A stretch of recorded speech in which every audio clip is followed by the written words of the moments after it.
ఓం శాంతి 20/5/2025 మధురమైన పిల్లలైన మీతో అవినాశి సంపాదనను చేయించేందుకు బాబా వచ్చారు. ఇప్పుడు మీరు జ్ఞానరత్నాల సంపాదనను ఎంతగా చేసుకోవాలనుకుంటే అంత చేసుకోవచ్చు. ప్రశ్న: ఆసురీ సంస్కారాల్ని పరివర్తన చేసి దైవీ సంస్కారాలుగా చేసేందుకు ఏ విశేషమైన పురుషార్థము కావాలి? జవాబు: సంస్కారాలను పరివర్తన చేసుకునేందుకు ఎంత వీలైతే అంత దేహీ అభిమానులుగా ఉండే అభ్యాసం చేయండి. దేహాభిమానంలోకి రావడం వల్లనే ఆసురీ సంస్కారాలు తయారవుతాయి. తండ్రి ఆసురీ సంస్కారాలను దైవీ సంస్కారాలుగా తయారు చేసేందుకు వచ్చారు. మొదట నేను దేహీ ఆత్మను, తర్వాత ఈ శరీరము అని పురుషార్థం చెయ్యండి. పాట: నీవు నిద్రించి రాత్రి పోగొట్టుకున్నావు. ఓం శాంతి. ఈ పాటను పిల్లలు చాలాసార్లు విన్నారు.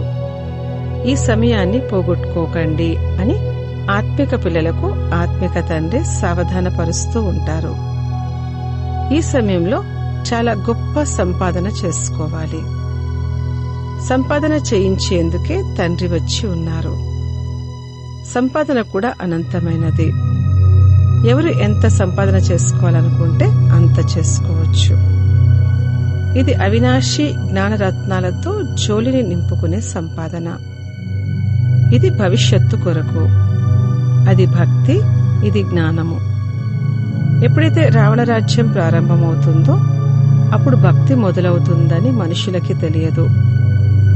మళ్ళీ ఎప్పుడైతే తండ్రి వచ్చి రామరాజ్యాన్ని స్థాపన చేస్తారో అప్పుడు జ్ఞానం మొదలవుతుంది. జ్ఞానము కొత్త ప్రపంచం కొరకు, భక్తి పాత ప్రపంచం కొరకు. ఇప్పుడు తండ్రి అంటారు, మొదట స్వయాన్ని ఆత్మగా భావించాలి. మొదట నేను ఆత్మను, ఆ తర్వాత శరీరము అని పిల్లలైన మీ బుద్ధిలో ఉంది.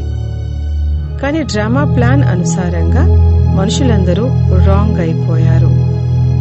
అందుకే మొదట నేను దేహము, తర్వాత దేహి అనేవారు తప్పుగా అర్థం చేసుకున్నారు. తండ్రి అంటారు, ఇది వినాశి. దీన్ని మీరు తీసుకుంటారు, మళ్ళీ వదిలేస్తారు. సంస్కారాలు ఆత్మలో ఉంటాయి. దేహాభిమానంలోకి రావడం వలన సంస్కారాలు ఆసురీగా అయిపోతాయి. మళ్ళీ ఆసురీ సంస్కారాలను దైవీ సంస్కారాలుగా తయారు చేసేందుకు తండ్రికి రావాల్సి వస్తుంది. ఈ రచన అంతా ఒక్క రచయిత అయిన తండ్రిదే. వారిని అందరూ తండ్రి అని అంటారు. లౌకిక తండ్రిని కూడా ఫాదర్ అనే పిలుస్తారు. బాబా మరియు మమ్మ ఈ రెండు పదాలు చాలా మధురమైనవి. రచయిత అని తండ్రినే అంటారు.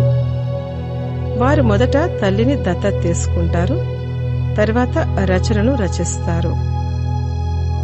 అనంతమైన తండ్రి కూడా అంటారు, నేను వచ్చి వీరిలో ప్రవేశిస్తాను. వీరి పేరు ప్రసిద్ధమైనది. వీరిని భగీరథుడు అని కూడా అంటారు. మానవుని చిత్రాన్ని చూపిస్తారు, ఎద్దు మొదలైనవి చూపించరు. భగీరథునిది మానవ శరీరము.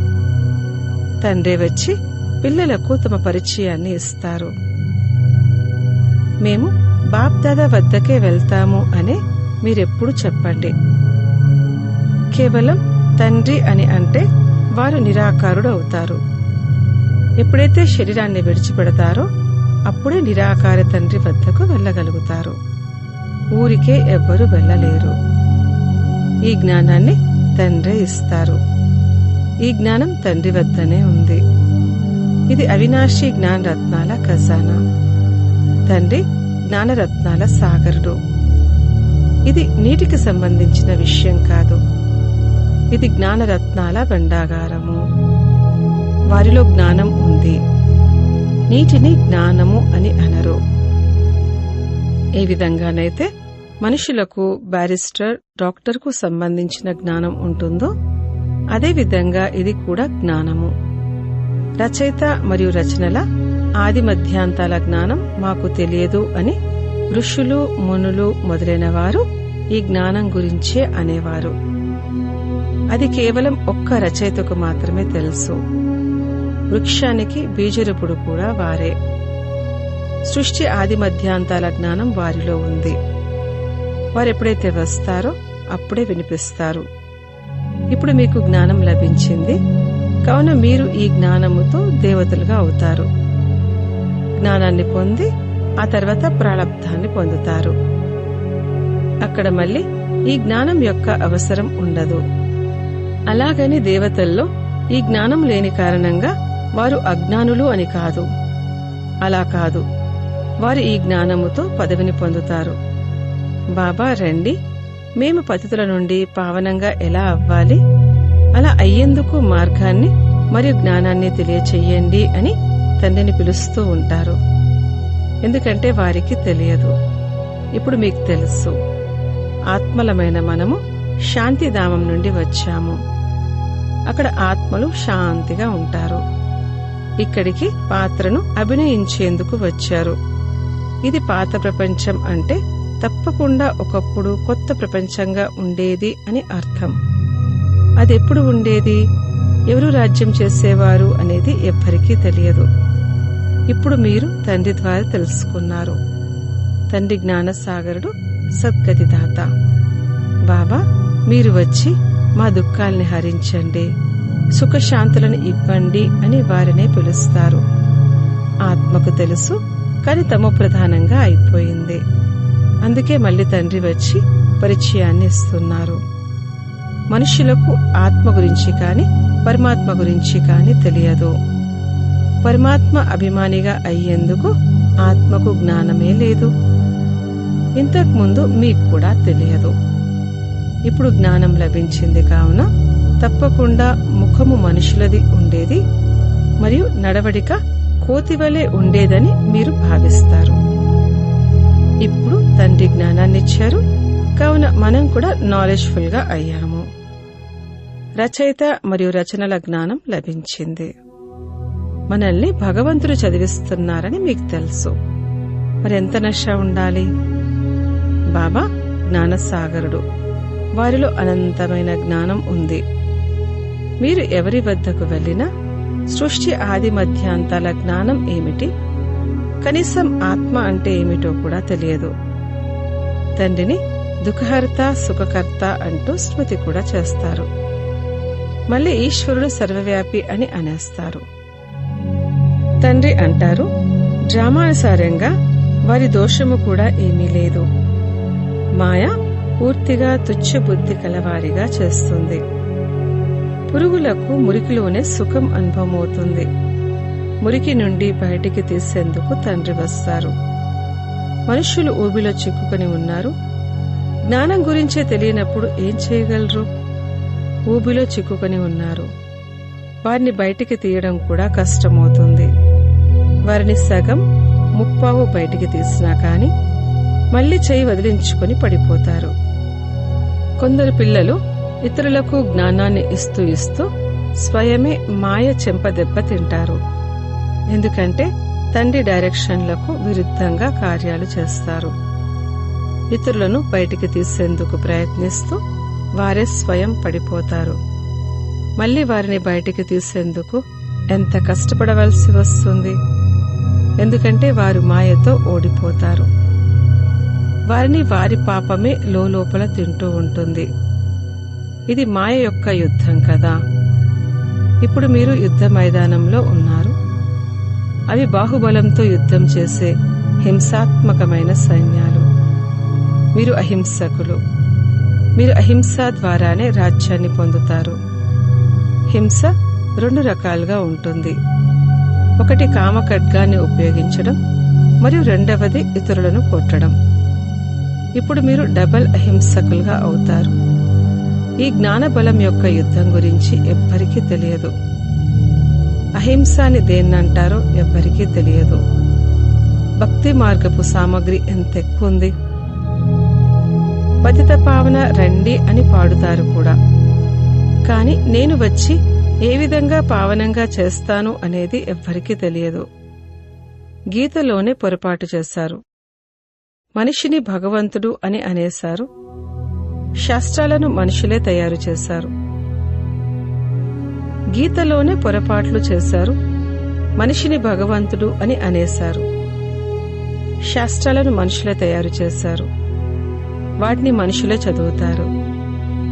దేవతలు శాస్త్రాలు చదవాల్సిన అవసరం లేదు, అక్కడ శాస్త్రాలేవీ ఉండవు. జ్ఞానము, భక్తి, తర్వాత వైరాగ్యము. దేని పట్ల వైరాగ్యము? భక్తి పట్ల. పాత ప్రపంచం పట్ల వైరాగ్యము, పాత శరీరం పట్ల వైరాగ్యము. తండ్రి అంటారు, ఈ కళ్ళ ద్వారా ఏదైతే చూస్తారో అది ఉండదు. మొత్తం ఈ చీచీ ప్రపంచం పట్ల వైరాగ్యము. ఈ కొత్త ప్రపంచాన్ని మీరు దివ్య దృష్టి ద్వారా సాక్షాత్కారము చేస్తారు. మీరు చదువుకునేదే కొత్త ప్రపంచం కోసం. ఈ చదువు ఈ జన్మ కోసం కాదు. మిగిలిన చదువులు ఏవైతే ఉంటాయో అవి ఆ సమయంలో ఆ జన్మ కొరకే ఉంటాయి. ఇప్పుడు ఇది సంగం యుగం కావున మీరు ఏదైతే చదువుతారో దానికి ప్రాలబ్ధం మీకు కొత్త ప్రపంచంలో లభిస్తుంది. అనంతమైన తండ్రి నుండి మీకు ఎంత గొప్ప ప్రాలబ్ధం లభిస్తుంది. అనంతమైన తండ్రి ద్వారా అనంతమైన సుఖం యొక్క ప్రాప్తి లభిస్తుంది.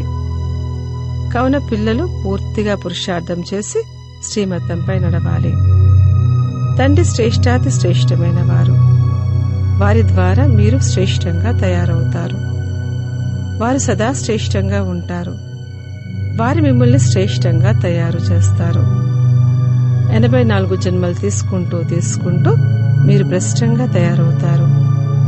తండ్రి అంటారు, నేను జనన మరణంలోకి రాను. నేనిప్పుడు భాగ్యశాలి రథములోనే ప్రవేశిస్తాను. వారిని పిల్లలైన మీరు గుర్తించారు. ఇప్పుడు మీ వృక్షం చిన్నదిగా ఉంది. వృక్షానికి తుఫాన్లు కూడా వస్తాయి కదా. ఆకులు రాలిపోతూ ఉంటాయి, ఎన్నో పుష్పాలు వస్తాయి.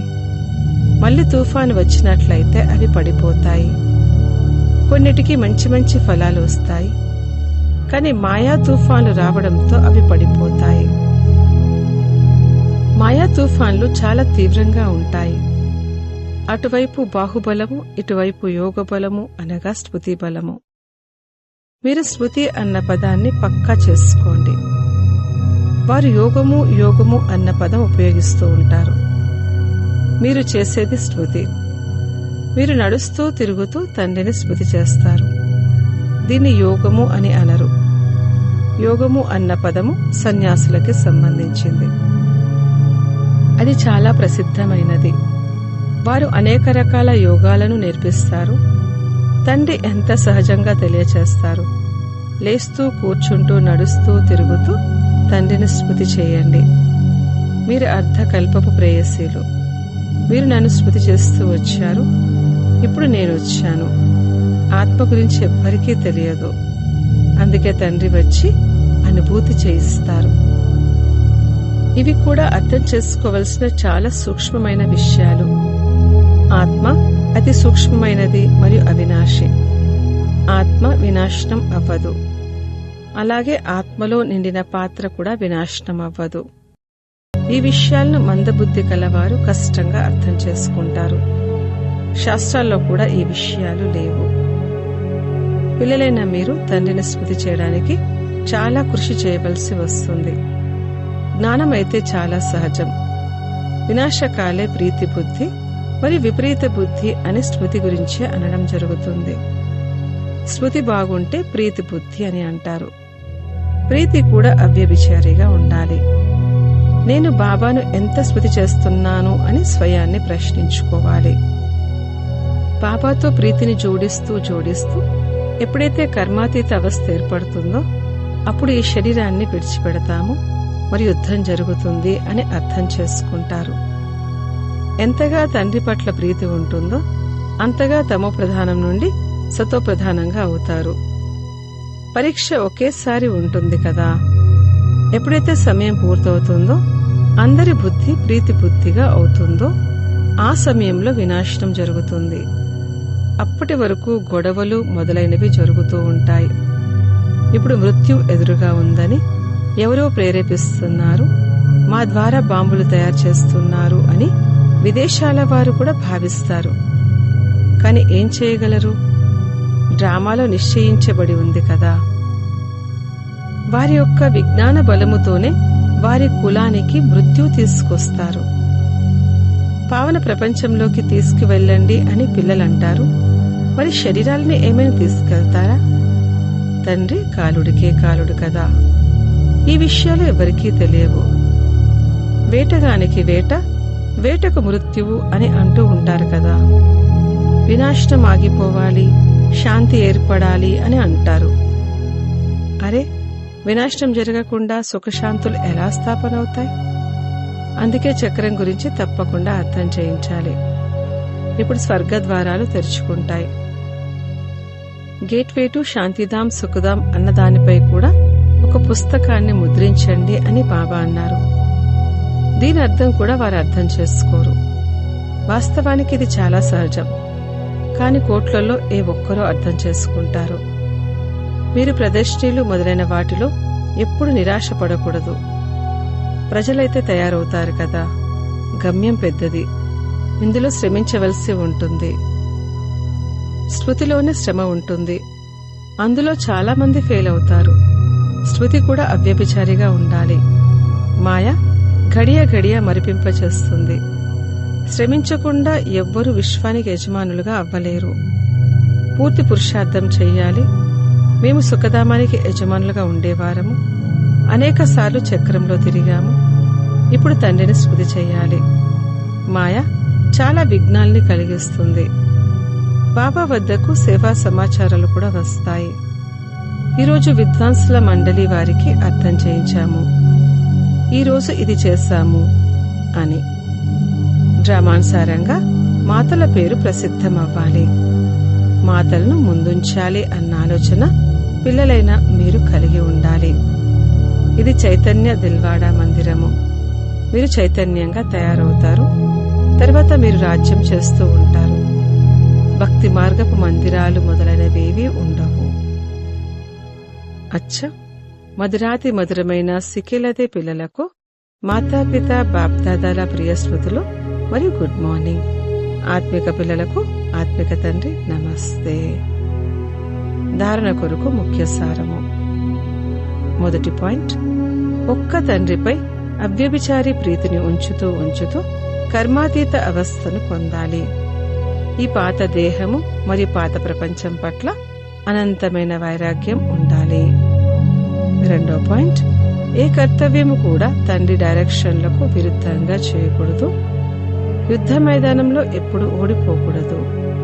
డబల్ అహింసకులుగా అవ్వాలి. వరదానము, శుభభావనతో సేవ చేసే తండ్రి సమానమైన అపకారులపై కూడా ఉపకారీ భవ. ఏ విధంగా తండ్రి అపకారులకు ఉపకారం చేస్తారో అలా మీ ఎదురుగా ఎటువంటి ఆత్మ ఉన్నా కాని మీ దయార్థ వృత్తి ద్వారా, శుభభావన ద్వారా వారిని పరివర్తన చేయండి. ఇదే సత్యమైన సేవ. ఏ విధంగా సైన్స్ వారు ఇసుకలో కూడా పంటలు పండిస్తారో అలా సైలెన్స్ శక్తితో దయార్థ హృదయాలుగా అయ్యి అపకారులకి కూడా ఉపకారము చేసి ధరణిని పరివర్తన చేయండి. స్వపరివర్తన ద్వారా, శుభభావన ద్వారా ఎటువంటి ఆత్మైన పరివర్తన అయిపోతుంది. ఎందుకంటే శుభభావన తప్పకుండా సఫలతను ప్రాప్తింపచేస్తుంది. స్లోగన్, జ్ఞానస్మరణ చేయడమే సదా హర్షితంగా ఉండేందుకు ఆధారము.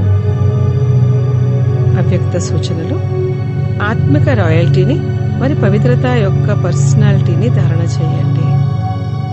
బ్రాహ్మణులైన మీ వంటి ఆత్మిక పర్సనాలిటీ మొత్తం కల్పంలో మరెవ్వరికీ లేదు. ఎందుకంటే మీ అందరి పర్సనాలిటీని తయారు చేసేవారు స్వయంగా ఉన్నతోన్నతమైన పరమాత్మ. మీ యొక్క అతిపెద్ద పర్సనాలిటీ స్వప్నము మరియు సంకల్పంలో కూడా సంపూర్ణ పవిత్రత. ఈ పవిత్రతతో పాటు ముఖము మరియు నడవడికలో ఆత్మికతతో కూడిన పర్సనాలిటీ కూడా ఉంది. మీ ఈ పర్సనాలిటీలో సదాస్థితులై ఉన్నట్లయితే సేవ స్వతహాగానే జరుగుతుంది. ఓం శాంతి.